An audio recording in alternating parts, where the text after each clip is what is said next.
All right.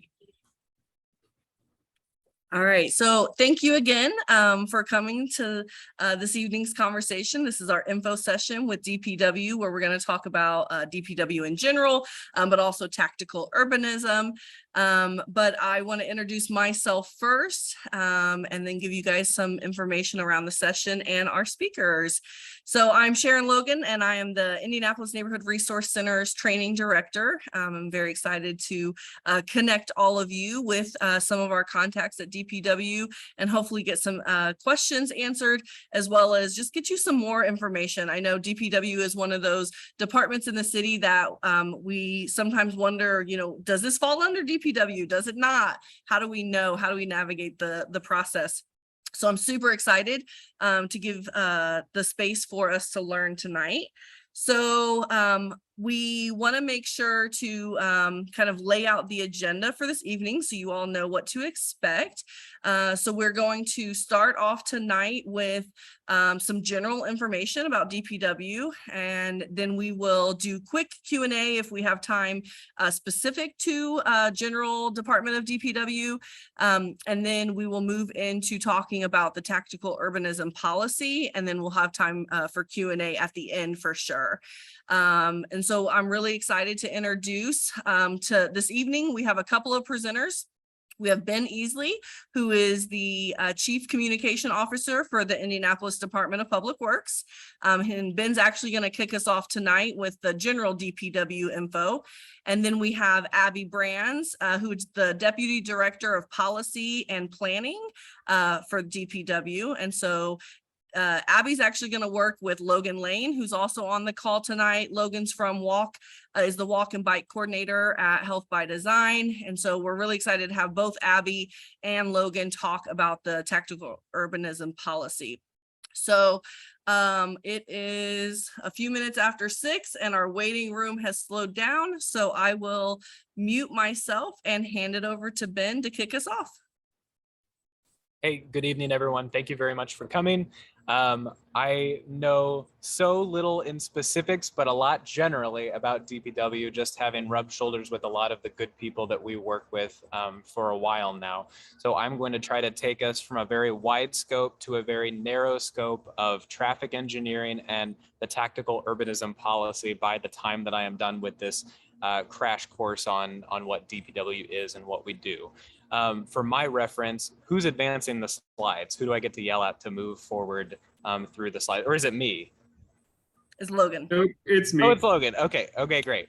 Well, we'll start with our agency overview. We think of ourselves as the city agency in which the public interacts with the most, because hopefully you're not interacting with public safety all the time, for example, but every time that you step outside your door, whether you're walking or driving, or whether, if you get your trash picked up, you are interacting with DPW. So we are an agency of over 700 people.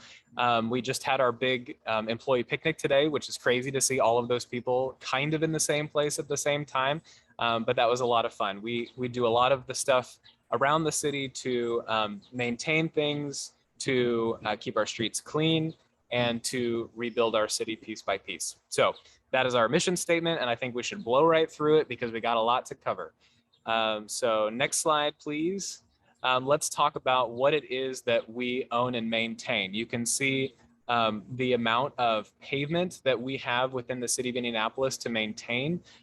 Residential miles and thoroughfare miles is something that we look at very specifically because this kind of guides where we will put our funding. It also shapes how we measure the deterioration of pavement over time. This is in addition to thousands of miles of sidewalk. And it's important also to remember the distinction between lane miles and center line miles. That comes into play much later. But if you think about, I'm sure that the people on this call probably have a grasp of this already if you're digging into tactical urbanism, but center line miles is a mile from point A to point B, regardless of how many lanes it is. The amount of lane miles is that center line length times the amount of lanes that there are. So a mile of street that has 4 lanes on it is 4 lane miles. So as we're talking about the amount of lane miles, you have to think about it in terms of what we get funding for and what we then have to maintain over time. Next slide, please. In addition, we have recently done studies that show some of the facts that you see right here. It's a $7.2 million lift to complete the sidewalk system in Marion County. We have many different signs and signals that are all over the place at any time. I do want to stress that Marion County, in that it is a Unigov system, is one of the largest spatially systems, transportation systems for a city of our size in the country. And that is something that we have to deal with every single day. Next slide, please. I don't want to forget the stormwater asset because it is very complex. It is thousands of miles of pipe. It is 100,000 structures, as you see there, levees, dams, things like this. But as we continue to focus down to transportation engineering, we probably won't have time to talk a lot about it tonight, but I want to make sure that it gets a shout out. Next slide. A brief history of how we've grown. You can see here from the 1950s up until 2020, there has been growth in the amount of pavement that we have to maintain. In recent years, more of it coming in residential streets, which is interesting because many of those streets were put together by developers with varying levels of compliance with our standards, but we have accepted them anyway into our public inventory, and now we have to maintain them when they go bad. So it is very much something that we have to consider. And especially recently, you've seen different investments focused on residential streets versus thoroughfare streets.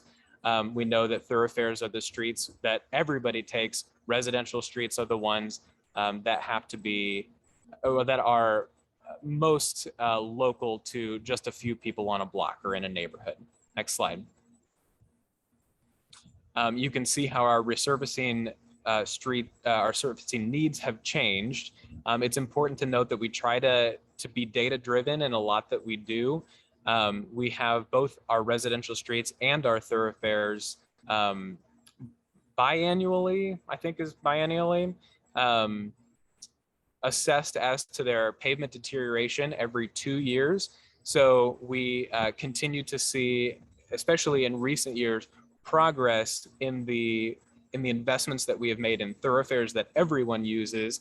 And now we see that there is increased need. And I mean, the need isn't new, but we see it creeping up in our residential streets. That's why you see that's why you've heard of our recent investments in those residential streets as well. Obviously, it is a problem of everything needing attention all at once and where to put the investments on any given year and for years into the future. Next slide. This is also a similar readout of our sidewalk conditions. We regularly try to use data to keep up on what it would take to fill in all the gaps in our system, but also to best maintain those going forward. It is rather daunting, as you can see. Next slide. Briefly, how do we get the money that we use to pay for all of these improvements? And I realized that I kind of blew through the various divisions of DPW. Yes, we have our operations division and our solid waste division. We have our fleet division and our policy and planning division. But as we're moving toward that more specific traffic engineering focus, we have to start getting into the engineering division specifically, which is that group of people internal to DPW that programs and manages all of the different projects, all of the infrastructure projects that we undertake to rebuild our city bit by bit. So revenue is obviously very important to us, and the largest and most sustainable revenue that we get to do our projects, specifically our traffic engineering projects, is through the gas and wheel tax. That is coming specifically from motorists and people who drive cars and consume gasoline. So this is just basically to show you how we project what we think we're going to get and how we realize that over time, and therefore how we can fund our program going forward. Next slide. The next two kind of break it into the two types of funding that we get: motor vehicle highway. Next slide, please, Logan. And local roads and streets. The funding formulas are very complicated. That money comes from the state. We would say that maybe we don't get our fair share of that. I think that's something that we have been increasingly kind of vocal about in the past. Good questions, Connie. We can talk about that in a minute. We've been increasingly vocal about that as a central Indiana problem in the past years, just because we see ourselves in central Indiana as being the powerhouse for the state in terms of economic development, and it's where people are moving, not just central Indiana, but urban areas all over Indiana. And we find that the very complicated and generations old funding formulas that come from the state seem to prioritize, like I've said previously, centerline miles instead of understanding that we have a multi-lane and regional infrastructure, transportation infrastructure system here in Marion County, and we believe it needs to be funded as such. Next slide, please. This might be a more equitable way to look at funding distribution. You can see that Marion County ranks last among counties in terms of funding that we receive via those same MVH and LRS. Those are our sustainable gas and wheel tax funds that come back to Marion County. But if you were to break these down by the actual miles that people drive on our streets per day, or taken even per year, the comparison between the smallest county and Marion County is dramatic in terms of how many dollars and cents come back to central Indiana. And you can see the other central Indiana counties down there as well, as compared to counties where they are smaller. And we tend to think of it as a rural versus an urban issue instead of a political issue. But this is a decades old funding formula. But this might be a way to more equitably think about distribution of funds in the future. So that's kind of what's tinkering in the back of our minds. Next slide, please.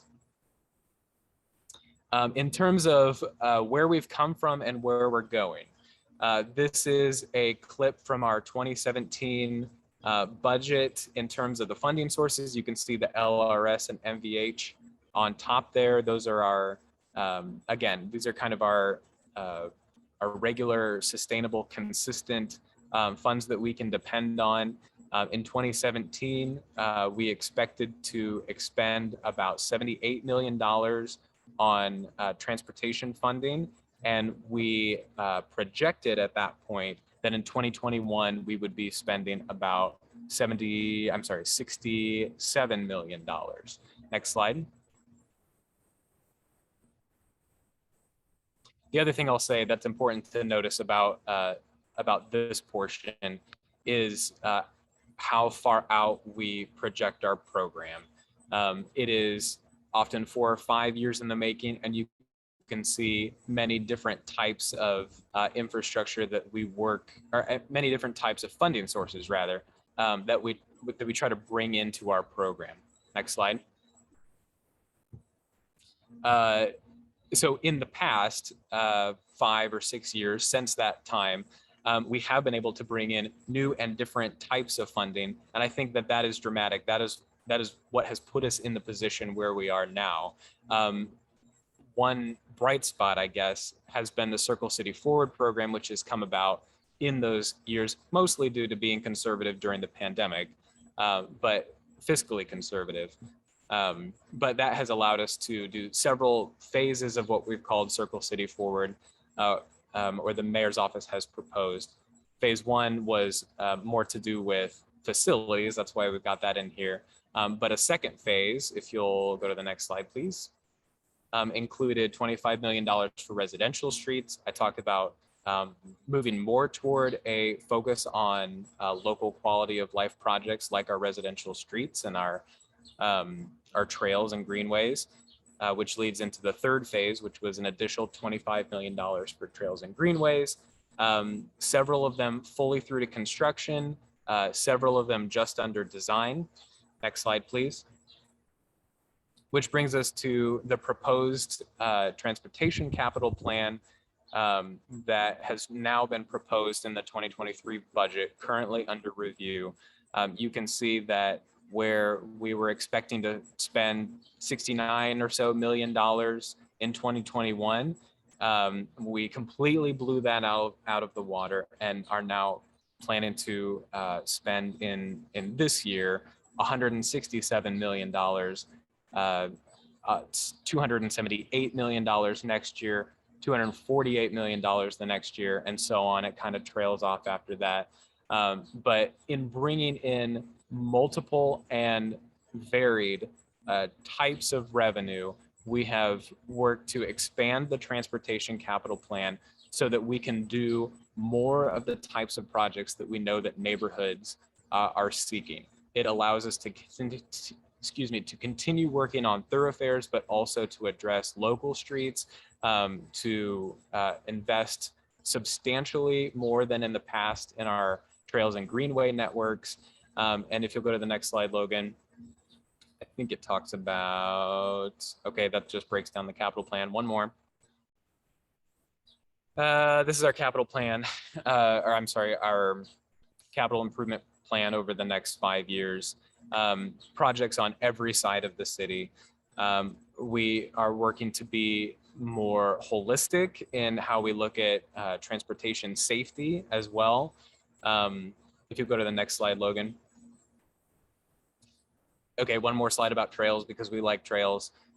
This was, I'm sorry, go back. This was a board that we put together recently for the Fall Creek Trail corridor, in which we are hoping to complete next June.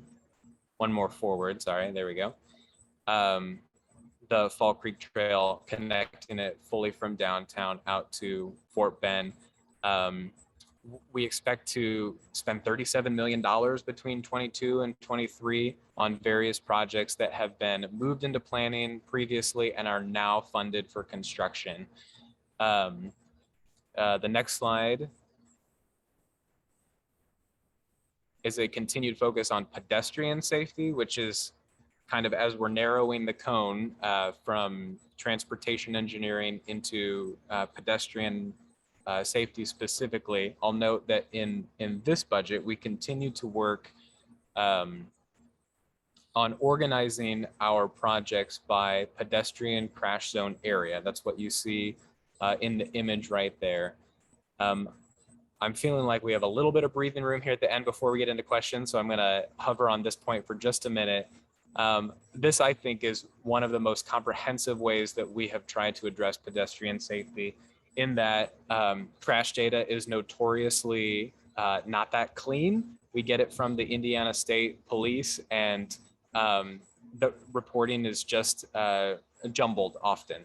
And so the way that we have been focusing on pedestrian safety specifically is to have our partners at Health by Design clean up some of that data so that we can say in a given area, such as target area 11 or 14, we see that the intersections of highest need in terms of pedestrian safety are these right here. And because we can show that data and it is compelling in that way, we can more effectively go after often federal dollars to bring in the funding we need to make upgrades all in a given area rather than scattershot across the county. So we have completed several of those pedestrian crash zone area improvement projects in the past year or so. Prominently would be the Safe Routes to Transit projects along the Red Line. One of them is ongoing right now in the southern portion of the Red Line corridor. And those continue to be in our capital plan and in the 2023 budget going forward. Also, for the first time this year, we have a line item for $1 million specifically for traffic and pedestrian safety upgrades at various intersections. We always do pedestrian and safety upgrades in our various projects as they're appropriate, but this is a line item specifically to enhance or create specific projects for that need. It's also important to note that we have a new full-time traffic safety engineer as a part of our engineering budget this year that will participate with the Fatal Crash Review Team, which is that team of NDDPW engineers, planners, law enforcement folks, and folks from the community who are sitting on this panel to review every time that there is a fatal crash, which allows after any kind of a law enforcement review is complete for us to take a look at it to see if an engineering upgrade is appropriate for the area given the scenario.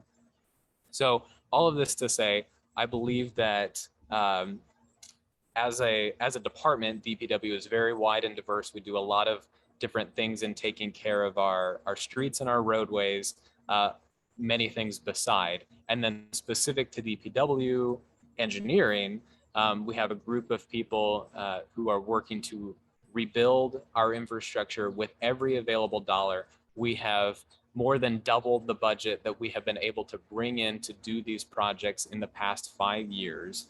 And even inside of that, transportation engineering and pedestrian safety continues to be top of mind for our engineers.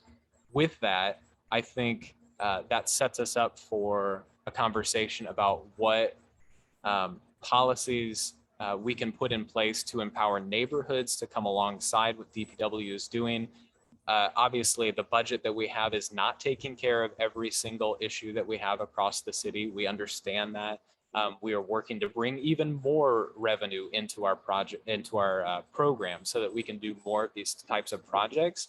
But how can we be in a place where we can set up a policy like the tactical urbanism policy, which is a school of thought in itself, and our policy is very specific. But how can we be in a place where neighborhoods can partner with DPW?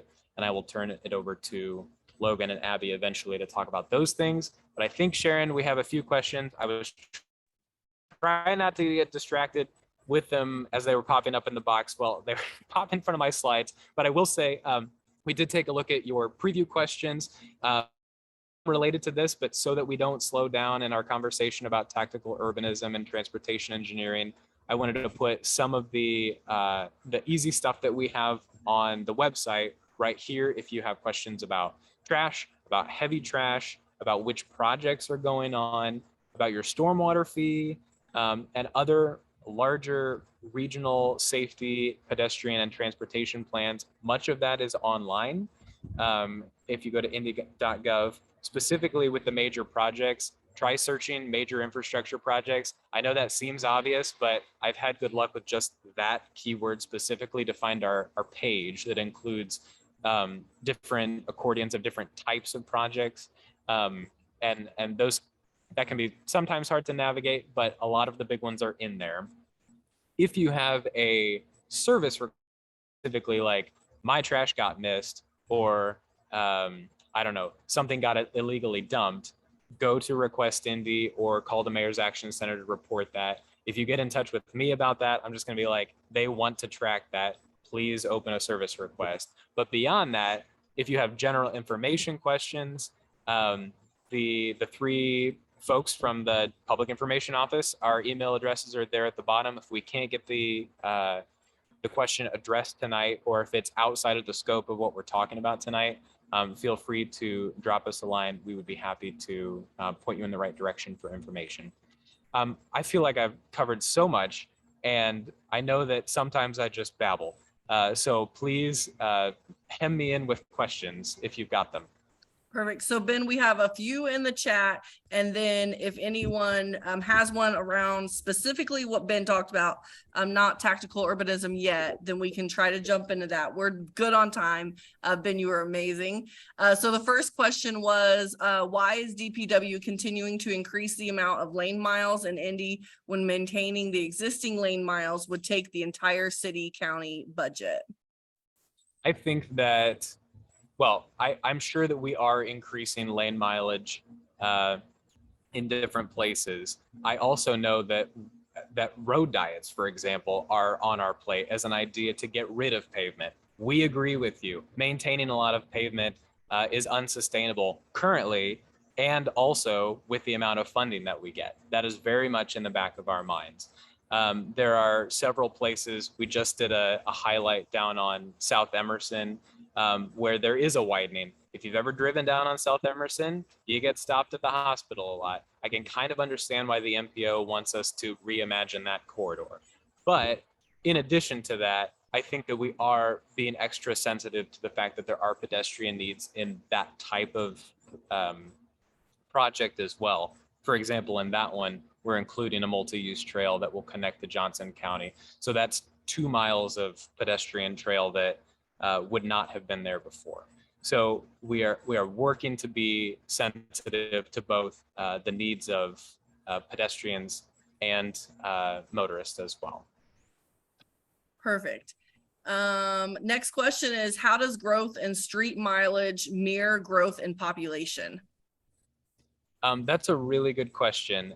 I don't want to go back through the slide, but if you'll remember the bar graph that showed the growth, particularly in the last 30 years or so, where you could see it wasn't so much thoroughfares that were growing, but it was residential streets that were growing.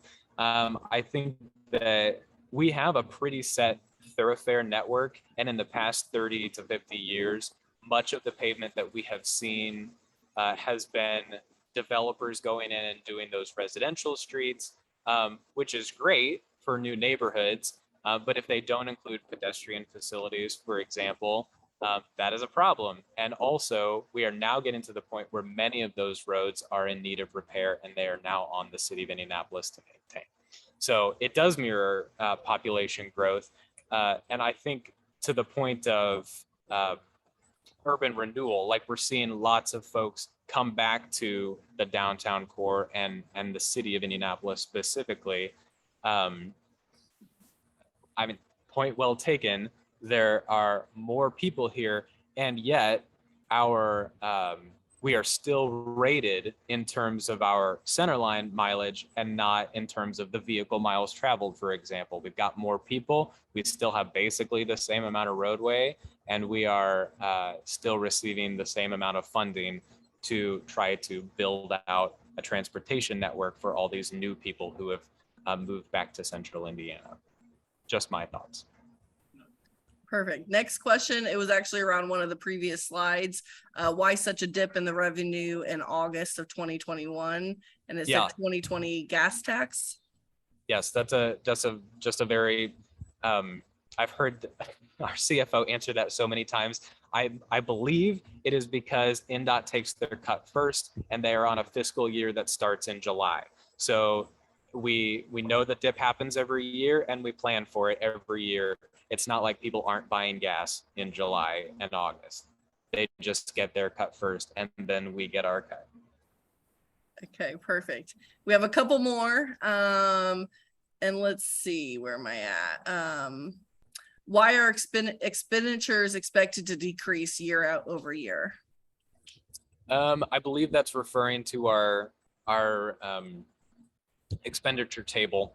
I think that is most easily answered by, we know what we have now and we don't know what we have 4 and 5 years out. We can always depend on the gas tax for the most part. That's our sustainable revenue sources. But as we get different grants and different sources of funding, oftentimes we can count on them for the next year or even for the next 3 years, but sometimes we can't for the next 5. So if we can't count on it, we don't put it in the outlook just yet. So you start seeing it to dip. That said, we would love to bring in more sources of revenue that we could depend on year over year to the point that we can project that out with more certainty. Perfect. This one is around traffic safety. Is there any community input on where traffic safety upgrades go? Yes and no. We want to make it both objective and subjective is my understanding of the process. going back to that map of pedestrian crash zones, obviously the answer is yes. We want to hear from the community about where they know the problem spots to be. That said, we also have that data-driven approach so that it is not just the loudest neighborhood saying, this is where we need a new crosswalk or a new light, when we can look at the crash records and say, but all the crashes actually happened over here, or all the near misses happened over here, or any of those kind of things. And it would be prudent for us to follow where we know incidents are happening in making our upgrades. So that is how we are structuring those pedestrian crash focus areas particularly, and that we have seen success in being competitive and applying for funding for that type of project using that methodology. Perfect. We have two more, and one is around request ND. And maybe you're not the right point of contact, but maybe we can offer some guidance on where people can give some feedback for request ND. They're struggling with how to document like bike lane issues or sidewalk issues because there's not a specific address. I hear you on that. We are working internally on that. I know that trails in particular are difficult because they are not often linked to a specific address. I hear you on that. Ben, if I could add to that just really Please do. quickly. So part of my division oversees IT, and we've been working closely with the Mayor's Action Center as they've just overhauled their entire request ND platform. And so one of the things we're looking at are those gaps. What are the requests that we don't have today? What are the queries that they're all getting that we're not being able to match? In 2022, in the 2022 budget, we oversaw a division between DPW and parks, which gave DPW more oversight over public grounds and these trails and these greenways and how we maintain them. Beginning in 2023, we will have a dedicated greenways and trails group. And so unfortunately, I think in the past, a lot of those requests went to parks and the folks that were working in these parks areas, but they were also managing that with parks trash and parks mowing and everything else they have to manage. Now going forward with this dedicated group, we will be able to add more of those request types into request ND because we'll actually have resources and budget to address those things. So on the back end, we're currently working in our internal systems to make sure we have all of those trail segments documented. So instead of just saying, Pleasant Run Trail, you can actually say Pleasant Run Trail in this area and we'll know specifically what you're talking about. So just keep an eye out for that. We are working on that internally, and we hope going into 2023 that we should have more request options available. Okay, perfect. One last question, and I think it's probably more we can maybe answer in a broad way. If someone is wanting to find out when a specific street is due to be resurfaced, how could they look that up or how could they get that information? So we do release regular plans for what we are planning to accomplish at the beginning of each construction season. We also often will make updates on the quarter to our Public Works Committee. As you might imagine, there are thousands of street segments being addressed in any given season. So it is very hard to have one central place that just has the list, and things are falling off and things are adding on all the time. But as close as we can, we do a update at the beginning of each construction season that has the list of everything that we hope to accomplish. And that is on that major infrastructure projects page on our website. After that, regular quarterly updates to the Public Works Committee are a good thing to watch. But if you don't want to watch government TV on a random Thursday night or whatever, feel free to get in touch with me. My email address is at the bottom there. I will also say it is when it's not one of those large major projects, but rather just like my random cul-de-sac or local road, it probably is included in a package of many different roads similar to it. So give us a minute to track down where exactly you're talking about and what projects it's attached to, and then remember the number so that when that project gets pushed or delayed or whatever, it's not like, well, my street got lost behind, but nope, still in the package, it just got delayed, and remember the number so that you can follow along for all references to that DPW engineering project. That was a long answer about how sometimes it's hard to find answers in DPW.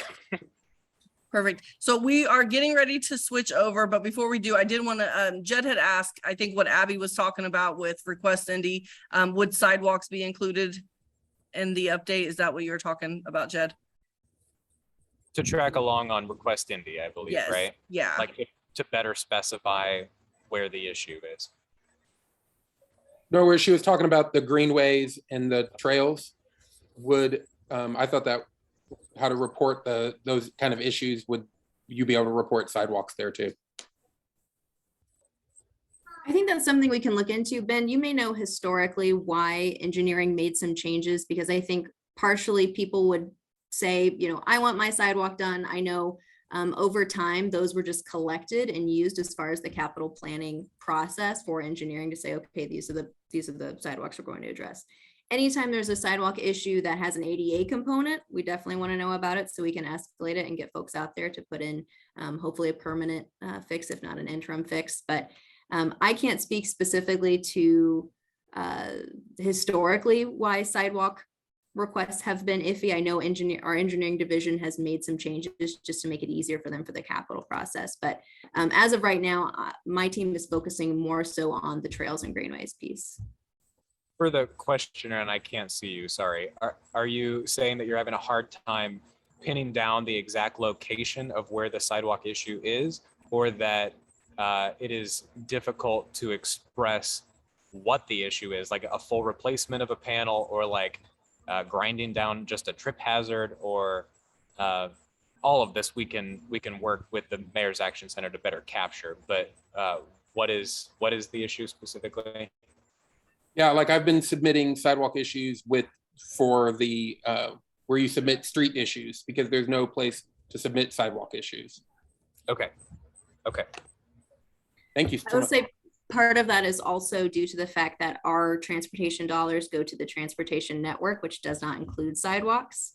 So unfortunately, sidewalks have to be used by special funding sources. So whereas you can report a pothole, we have that transportation funding our operations teams to go out and fill that pothole. We don't have that same level of funding available to just go out and add a new sidewalk or fix a sidewalk. So that's part of the issue as well. I think that is it for now. And of course, we're going to have more time for Q&A in a second. So with that, we can hand it over for Abby and Logan to do our second part of our info session.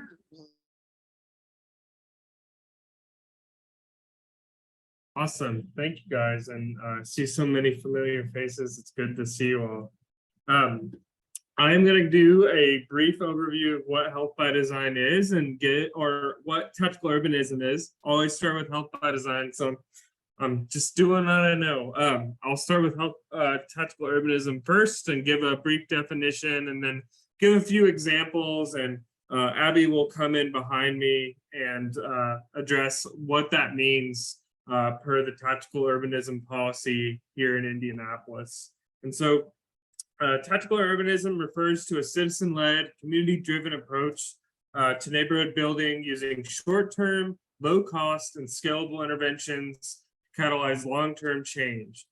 This specific example is in Garfield Park. I'm sure many of you have seen this, using the previous park lanes before the red line came in to make sure that people are weaving in and out of traffic or accidentally hitting the red line station. And so this does a few things. One, promotes best practice infrastructure for active transportation, for walkers, for riders, and for transit users. It also gives the community the ability to express sense of place and uniqueness, but it also just gives people in the neighborhood a say in what might be in the neighborhood in the future. And lastly, what this does is it allows us as built environment professionals, whether you're an urban planner or you work for DPW, the ability to collect data and analyze what is going in as tactical urbanism and see how it works, see how the community reacts to it. and see what should be done going forward. So why tactical urbanism? Well, here on the left, we've got some really great infrastructure.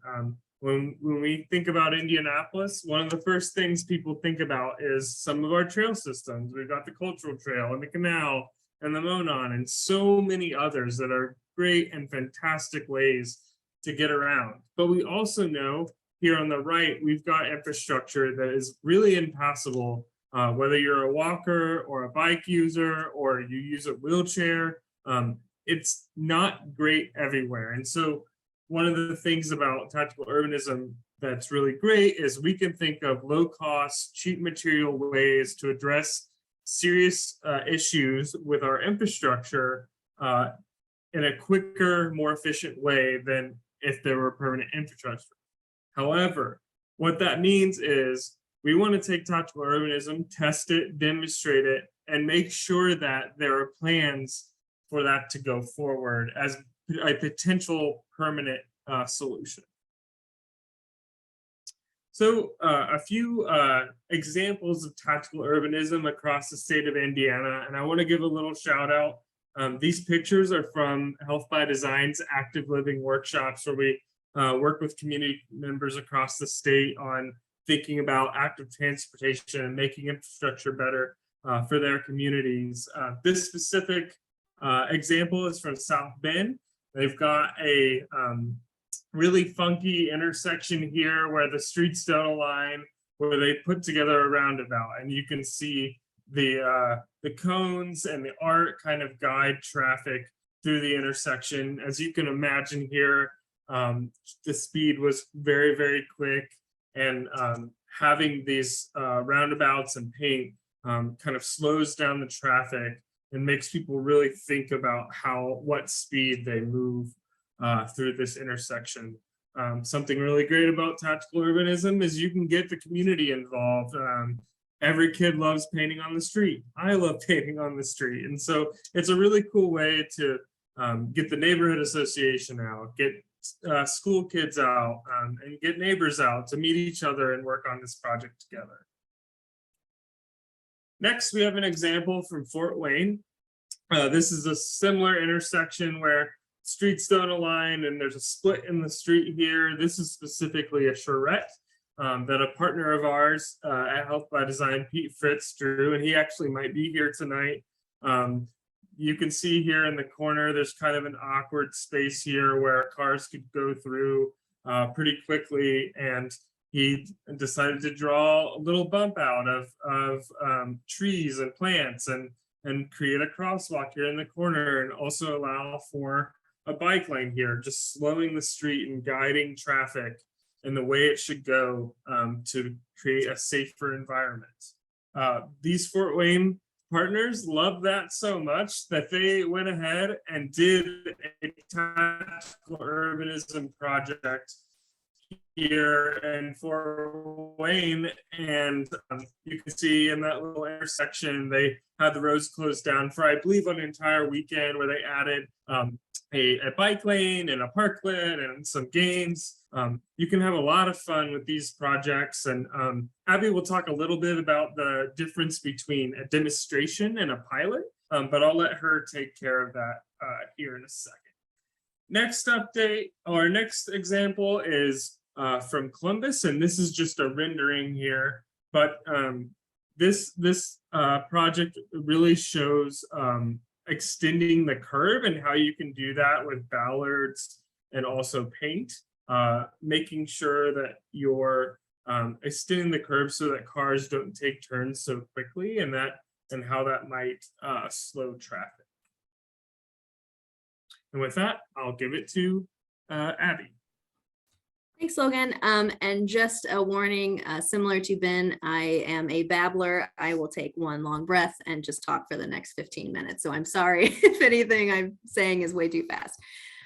So the tactical urbanism policy the city passed was developed in 2021 on the heels of our art in the right-of-way policy. So for those of you that don't know, we have two policies.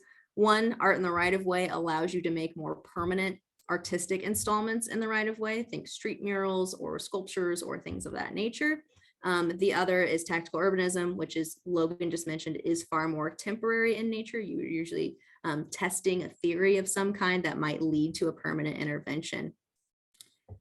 We pulled from policies from other cities. So when we speak to demonstrations and pilots, part of that was pulled from Atlanta. Also, I forgot to mention that first bullet there. We passed the policy through the DPW board in February. One of the reasons we passed it through the board, because there are multiple ways you can codify policies or ordinance within a city. It is very flexible. So this is a new program, not just for Indianapolis, but for a lot of cities across the country. And so we don't know what we don't know, right? We wrote a relatively vague policy that allows for any type of materials to be suggested, most different types of thoroughfares or streets to be suggested. We wanted to keep it really open because we want to be able to be flexible and work with people's ideas to figure out the best thing for the community, as well as the best thing for the city when it comes to safety and that kind of liability standpoint. So by passing it through our board, a year from now, maybe we've done a handful of these projects and we know, okay, we need to be a little bit more lenient on this, or we need to define this better, whatever that may be. And so it'll be far more iterative and easy for us to go back to the board and make those changes as needed. The policy is owned, quote unquote, by DPW. The Department of Business and Neighborhood Services issues the permit the same way they issue any permit for the city. So when you see the application and the BNS kind of language on it, that's why myself and my colleague Daniel Stevenson are the ones who take in any of these requests or ideas, and we work with folks on them. At that final stage, when we get to the point of handing off for a permit, I've been the one that's actually handed it to BNS to say, DPW approves of this project, here, issue this permit. They stamp the permit and hand it off. So that is BNS's role in this. So if you do see BNS at any part, don't reach out to them. They're just going to hand you right back to me. So reach out to me and Daniel whenever you have questions about this, which we'll get into in a second. The policy is designed for residents to test hypotheses. Logan already mentioned that tactical urbanism is a kind of temporary intervention to test an idea. And I say this and I reiterate this because we've already seen in some of our early conversations where folks have really, really wanted something in a neighborhood for a really long time. And they think this is the avenue to get that very permanent thing installed. And it simply isn't. You know, maybe there is this permanent thing here, but maybe there's a temporary intervention we can try here to start that path to get us there. So I think it's really important to reiterate that when you're thinking through these ideas, make sure you're thinking of things that are temporary in nature, that use temporary materials, that are truly kind of testing whatever this idea is. The policy splits projects into two categories, demonstrations and pilots. A demonstration is something that is 30 days or less. A pilot is something that is 31 days or more, but less than a year. So because we imagine these projects being less in true major thoroughfares and more in connectors or neighborhoods or things of that nature, they may not be impacted by snow plows, right? We typically plow streets that aren't residential streets. We might send contractors out. If you have cones or bollards or something like that on a residential street, our snow plows aren't going to hurt it. And you're not going to hurt our snow plows. But if you have those items in something that may be busier, then we may need to have a conversation about what that looks like. And it doesn't necessarily mean we won't allow these in winter, but maybe it's something where we allow it for 3 months in the fall, we pick everything up and we put it back down in the spring. Again, we're willing to be really flexible with this, but we feel like there's going to be a difference in materials. There's going to be a difference in areas when it comes to these types of project buckets. And so we wanted to make sure we could define them. Next slide. So working through the application, when you look through the policy, you'll see there's a lot of language, there's a lot of stuff we ask for, and eventually we'll want two deliverables. One is the application itself, which is a pretty easy, who am I? What is the project? When is it happening? That allows you to receive the permit. The other side will be more of kind of a packet of items, and that's where we really get into the details of what the project is and what you're hoping to do. So the first bullet there, the who, what, when, where, why, and how. Who is the sponsor? Who's the project organizer? We would prefer there's a single person, obviously, because a permit is being issued. So the neighborhood president or whoever that may be. What is the general idea for the project? What are you trying to accomplish? Where do you want to do the project? What is the suggested duration? So not only is it a demonstration or a pilot, but what within that time frame are you looking at, and what months are you looking at? Why is this project needed? So going back to that source idea of what you're trying to accomplish, or what maybe that permanent installment might look like, and how you're trying to get there. How will it be installed and maintained? So this is really important because maybe you want to do something with paint where we need to actually close part of the street for a period of time. We're going to want to know that you've alerted the neighborhood, potentially that you have some type of IMPD or just public safety presence, if that's needed, depending on what the street is and where the project's located. Or maybe you're just sticking some cones out and you don't need all of that. You're not closing down a street, you're just popping some cones down. Regardless, we want to know what your plan is for installing it. Similarly for maintenance, obviously these aren't permanent, but if you have a handful of cones down, those cones are going to get hit, they're going to get picked up by kids, they're going to get moved by the wind or whatever else. So what is the plan for making sure that, Ted goes out once a day and checks the cones and makes sure they're still in line? Do you have extra cones, on hand for when a kid walks off with a cone that you can go back out and replace it? Materials, again, just reiterating, we're looking for temporary items. This isn't an exhaustive list. These are just suggestions that I actually pulled from the policy, but we're open to whatever you can imagine. Next slide. Public input. So who is directly impacted by the project location? Obviously, you may have the community at large, but you may be doing this project in front of someone's home. Does that person know that they're about to have a bunch of people painting in front of their house or a bunch of cones in front of their house? How have you gathered that public input, and how have you notified those residents that this is happening? Who had input, right? Was this idea created in a vacuum by a handful of people that go to the neighborhood events? Have you put this on Nextdoor or the Facebook group or whatever? Have you socialized this idea to make sure there's buy-in from the community? And then how will the neighborhood be notified? DPW isn't looking for a massive petition or a tome of all the minutes of meetings that you've had. We just want to know that no one's in the neighborhood is going to be surprised. Like if you're out painting, people have a general idea that why you're out there painting, especially the people who live directly where that painting or cones or wherever that's going to happen. They're not surprised and yelling at the city, why are cones in front of my house? Data. This is probably one of the most important parts of this policy. I think it's really easy to get a really great idea. And I keep using the cone analogy, and I'm sorry for that, but maybe you have a really great idea and you're going to use cones and you think, I'm going to put these cones out. It's going to work. I'm going to say it works. City's going to agree. And then all of a sudden I get a bike lane. No, that's not how this works. We are testing a hypothesis. We are testing a theory to prove it or disprove it, depending on what it is, where it is, what the project is. And so we want to make sure that we're capturing some level of data. So one neighborhood we're working with right now, who's we're in conversations with for some of their ideas, they've done an initial neighborhood survey as far as like how they feel the walkability in their community, whether you're in a wheelchair or you're walking or you're cycling, different areas in the community. They have a very, very in-depth survey that they've given out to their folks that really tells a story of how people feel in the area. I think one data method will be reissuing that survey after some of their interventions have happened to see, do you really feel like these made a difference?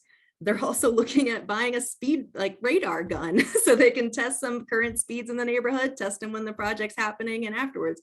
We're not saying you need to go to that length. These folks have actually sought out a lot of grants as part of this process, so they have the money to purchase those types of things. But it's really, really important that you're thinking about the data, because that is a critical piece of these projects. Next slide. So tips for success. Don't wait. The last thing I want to do is tell you no. The reason why we developed the Art in the Right of Way policy and this tactical urbanism policy is because we were giving inconsistent yeses and nos to folks, and we were worried about liability, and all of our different divisions weren't really coming together to talk about resident needs and these types of requests. And so we put this policy together with that kind of communication internally in mind, that we're going to have the conversation, we're going to lobby all of our different divisions, make sure everybody's comfortable. But the last thing I want is for you to get all the way through the process and you've done all the public input and you have your packet and you have your application and you give it to me and there is a glaring safety issue that for whatever reason the city would never approve, talk to us early, even if it is just the whisper of an idea. I would much rather have it early and we can start having those conversations and make sure we can get a project that works for everybody. The email you see there, reimagine right of way at indy.gov. The reason I have that is because I receive about 50 to 100 emails a day. If you email me a random idea, I guarantee you it will get lost. So this is a monitored account between me and my colleague. We check it regularly. And so that's the best place for you to send your ideas. Another tip, is it art or tactical urbanism? I brought that up briefly at the beginning. If you'd like for me to expand on that a bit, I can, but ultimately we've had this happen where some folks have said like, I have this tactical urbanism idea. What they really wanted was a traffic calming mural. Well, you don't have to go through all the rigmarole for a tactical urbanism application. Let's just put a mural down, check out the art and the right of way policy and reach out to reimagine the right of way. And maybe we can get that a lot sooner. Temporary is key. I know I sound like a broken record. Again, we have a lot of folks who have waited for things for a really long time and they think this is the way to get it. That is not what this policy is designed to do. Define the team. So with some of the neighborhoods we've been working with, there have been really well-meaning folks as part of the neighborhood groups who want to reach out and cast a wide net and reach out to counselors or whoever else, because maybe they didn't get an answer fast enough, or they didn't get the answer they want. All of those things always come back to me because I am the owner of the program, my colleague and I. And so defining the team and having a clear project lead is key so that you're having consistent communication between my team and your team versus one-off little conversations that could be maybe causing confusion. So I emphasize that early on, know who's kind of leading the effort. Think about the data. Again, this should not be an afterthought. It is going to be requested as part of your application. We're happy to have that conversation with you because, again, very early days, we don't know what the best data methods are. We know that some data is going to be maybe a bit more subjective than objective, but start thinking about that early on in the process before we start having these conversations. Another bullet I forgot to add in here that I want to say before the last one is INIP. So the Indianapolis Neighborhood Infrastructure Partnership is an annual program that focuses more on permanent infrastructure investments.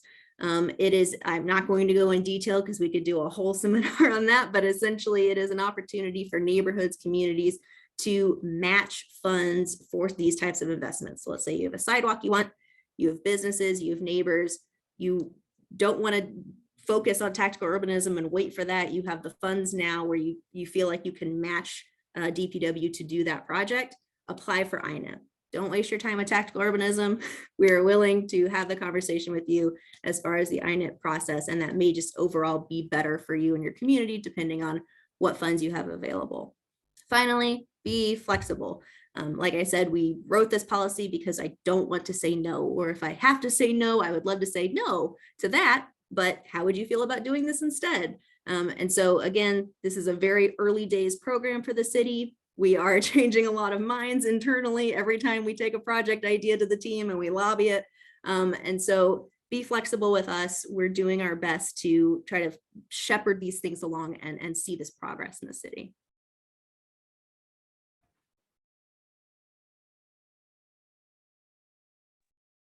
Are we ready for some questions? Let's go. All right, so we have a few in the chat and we are so good on time. Call me impressed that we're gonna have time. I speak very quickly. No, this is perfect. We'll have time for folks to even come off mute if they want to ask their questions as well.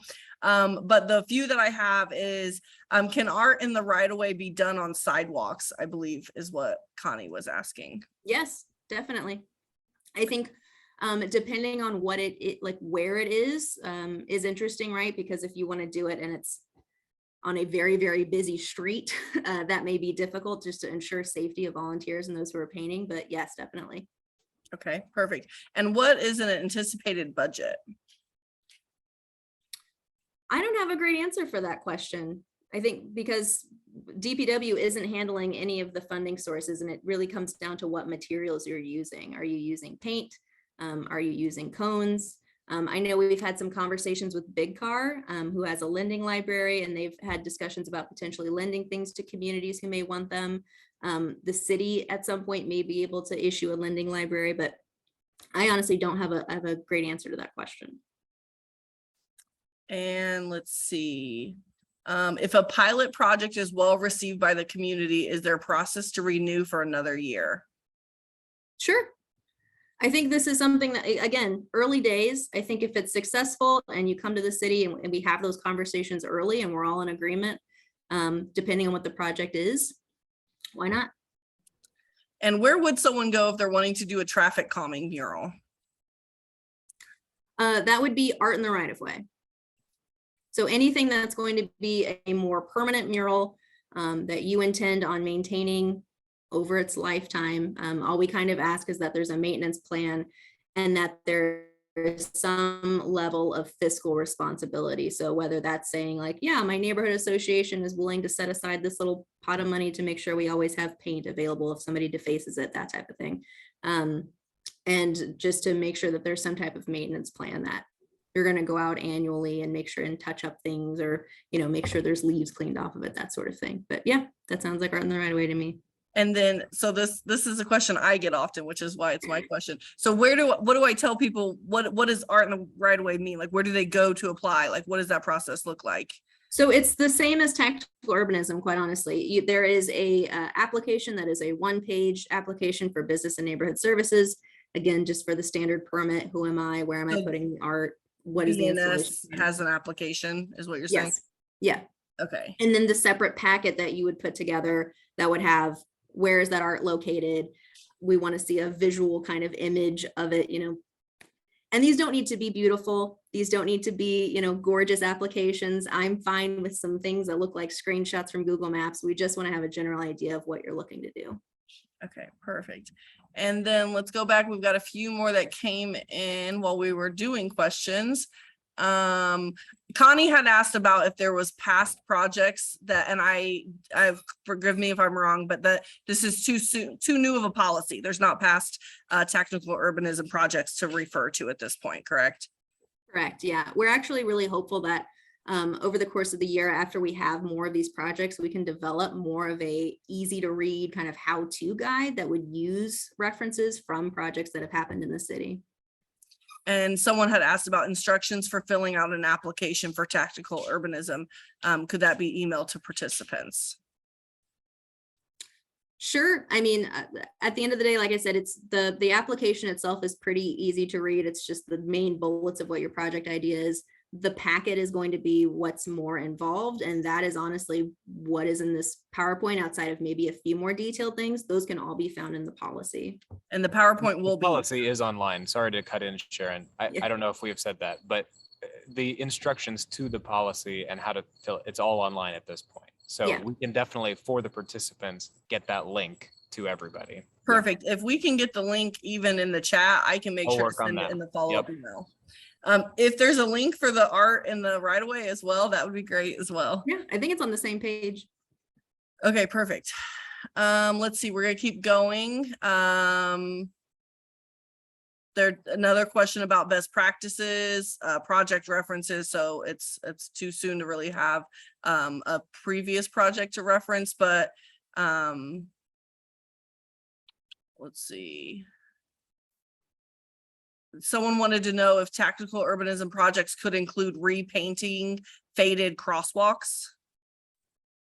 That's something that we're actually having conversations with right now. So crosswalks are kind of a touchy subject, and that you're risking federal highway transportation funding when you do so. Part of Ben's entire spiel was that we already received the lowest funding in the state. And so we know of other municipalities that have done crosswalk art, things like that, and have received letters from the Federal Highway Administration telling them like, we need to remove this. So that is a whole thing. I know that those guidelines are being currently reviewed. We hope they're reviewed quickly, because another thing that I don't want to say no to. The question that you're asking, I think, is less about art and more about just touching up what's already there. We're having conversations with our union team right now, because that is technically union work that our employees take on every day. Obviously, we all know that there are not enough employees or resources or things to keep up every single marking in the city. And so that's something we're having conversations with right now so that we can hopefully improve in the future. Perfect. Someone also wanted clarity on technical urbanism not being necessarily traffic calming mural. And then they asked, do you mean a mural on the street? Which I think the short answer is yes. Like was the example of, if you're wanting to paint a mural to calm traffic, you don't need to go through the full process of tactical urbanism. You could just apply for art in the right of way. Yeah, so I think the best way I've kind of defined it, and Logan's example that he used off of Shelby Street with the bubbles is perfect. In that example, you're using water-based paint, you're using artistic elements to kind of make this design, test this theory. Imagine if there's a larger bump out to prove that kind of idea. And then it is either proven or disproven over the course, and it's water-based paint, so it's going to go away eventually. A traffic calming mural or something that you want to be more substantial and to actually like stay for a long time, that's art in the right of way. That's great. Anyone, as I'm asking questions, if you're like, wait, you didn't get to what I wanted, please come off mute and stop us. Let's see, there's another one around, can these projects use DPW resources such as traffic cones or barriers? So I have actually put some funding requests in the budget to get my own barriers so that I am not impeding on operations when I take barriers for these projects. Yes and no, right? So for the art in the right of way or for an installation day, if you need long barriers or things that DPW can help provide for that traffic control aspect, we're happy to provide them if we have them. We've run into some snags recently. August, obviously, we had State Fair and Brickyard and all sorts of things where our resources are already tied up, so that makes it difficult. So for traffic control, for things like that, for the installation, yes, we'll do our best effort to help you. For the project itself, if you're looking to use cones for a tactical urbanism project, we're not going to supply DPW cones. Those need to be cones or materials, paint, et cetera, that are supplied by the community. Perfect. And then for those of you who might not have seen it, Ben did put the art of the right of way and tactical urbanism direct link into the chat. I'm also going to email that in my follow-up email, which will have the slides as well as a survey for feedback. Let's see, we have a couple more. You mentioned that it would be more difficult to implement this policy because of like snow plows. Does it seem possible to use this policy on thoroughfares such as adding bike lanes or bump outs, primarily meant for more residential streets? So I think one of the things that we didn't want to have happen here is folks to toss out their individual, well, I want to do this project and this, because this isn't the time. We have to go through a lot of different divisions to get that type of approval. And so I say all that to say, I don't know until we know what your idea is and where it is. And I know that's kind of a non-answer, but there's so many different street types in the city of Indianapolis. There's so many different ideas that could be used and materials that could be used that until we really get that idea from you and start working through it with our teams, I don't want to answer a specific question. Perfect. If someone has a specific question at this point, I think we can go ahead and just open it up to come off mute. And we have a good 10 to 15 more minutes.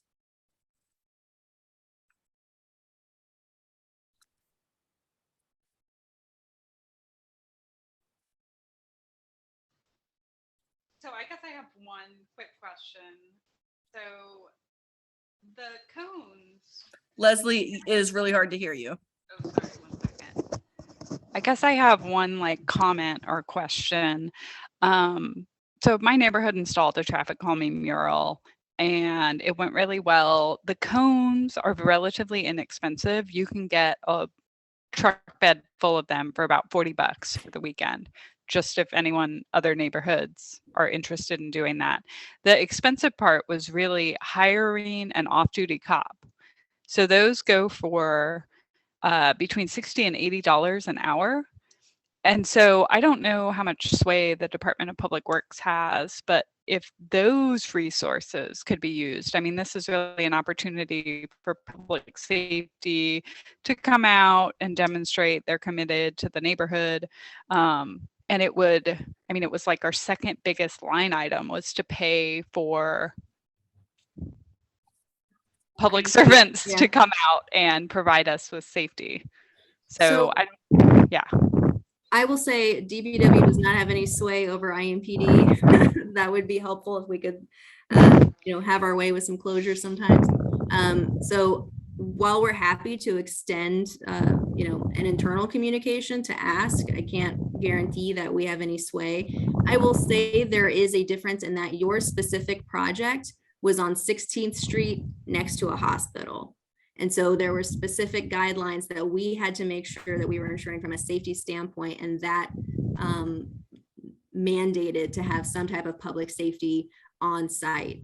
Alternatively, the Can mural, for those of you who are on the Near East Side, that project happened in a very large intersection that was already kind of wonky, where they were able to just barricade off one part of the intersection against kind of a busy road with a sign in advance, and barricade off two very kind of quiet residential streets. That did not require public safety to be on site because of what the project was. So it's really dependent on where you're installing the project as far as what types of resources will be required by DPW. That's very helpful to know that. Thanks. Yep. And I would also jump in, Abby. Hi, everybody. I'm Daniel. I'm Abby's colleague. Just again to email us at that Reimagine ROW email account with any questions you have. If it may be a specific question about public safety, if you're thinking about a project at X intersection, that would allow us to start having those internal communications and be able to get an answer back to you guys pretty quickly while you're planning your project. Perfect. There are a few more questions. One is how long from application to install? I'm sure that depends on a lot of things.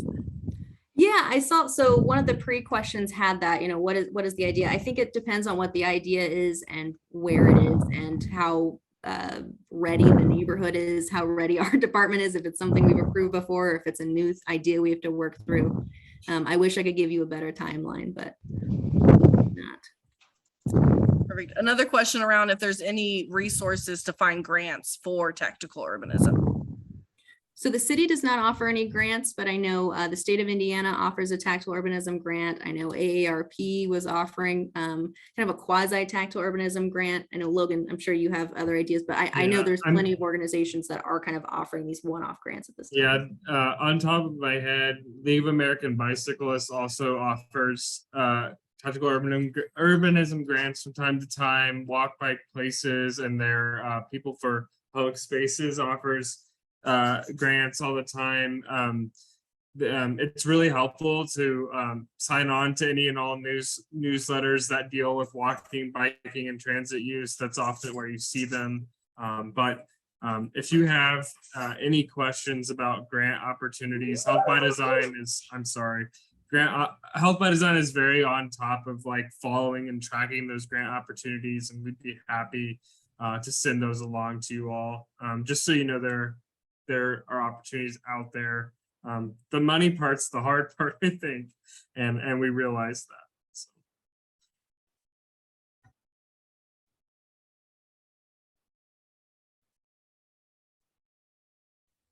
I'll jump in real quick just to say that I've heard Abby mention this around the office, and I thought that it was really important when going for some of those tactical urbanism grants. Please come to Abby and Daniel early and often in terms of like, is the project that you're working on with the grant maker going to fit into our policy, or how best to do that so that you don't get funded and then turn around and we have to make even probably really good or necessary updates to the project on the ground that then doesn't make it fit into the scope of the grant. So just a heads up.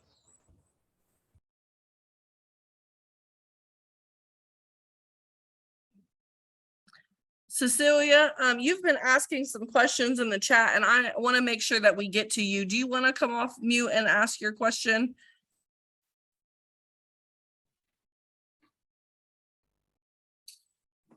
Okay, hi. Hello. Yes. We had a couple of questions on, we live on off of 29th and Capitol. And there was major complaints about the street that has an indignation in it, deep indentation in the street. And I sent some videos to show how it doesn't look like it's bad, but with the videos, you can see the buses and the trucks, they bounce and they're shaking the houses over here on 29th Street. And we have called the Mayor's Action 29th and Capitol Mayor's Action Center concerning this problem. Even if they just put a plate, like one of those plates over the street or asphalt or something over that dent, but we can't get them to do anything over the pedestrian walkway where the buses and the trucks are hitting it and shaking these houses over here. So I did send a video over so they could see it, because it's better when you see a video, you can see the trucks and the cars bouncing up and down. You can really see it. Just looking at it, doesn't look like there's a problem. But in the videos, you can see the real problem. Yeah, just to keep this discussion to tactical urbanism, feel free to send me whatever you'd like to my email I can put it in the chat again, but okay. I'm happy to take a look. Yeah, I did. I think I sent it, but I'll send it again. Well, let me check. Oh, no, I got it from you. You're good. Yeah, I see it. Okay. You can see the video. Okay. No, I see I got the email. Okay. I'll take a look. Thank you. Thank you. Perfect. Okay, good. So we are almost at the end of our time.